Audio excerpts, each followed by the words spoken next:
Welcome back po sa Tarot Page Philippines. So, this video gawin natin ang energy check para po sa may mga sun, moon, at rising sign na Cancer.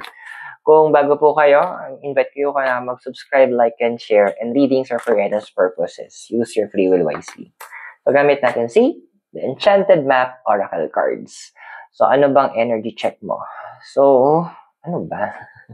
Okay, we have here number 40, follow the leader.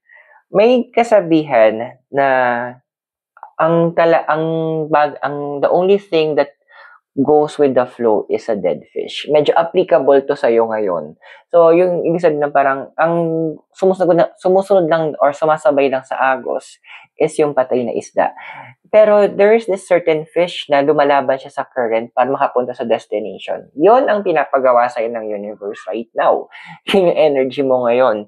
You need, kumbaga meron ka ng goal, may target ka na, meron kami na manifest, pero pag nagtingin mo, ay, it's against, mahirap against the flow.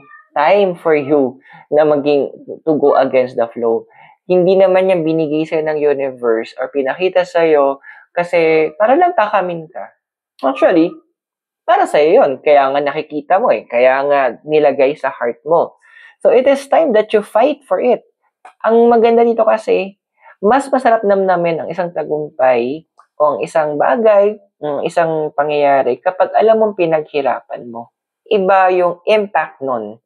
So, it's time for you to be the leader that you are and fight and go ahead and claim kung paano yung para sa'yo talaga.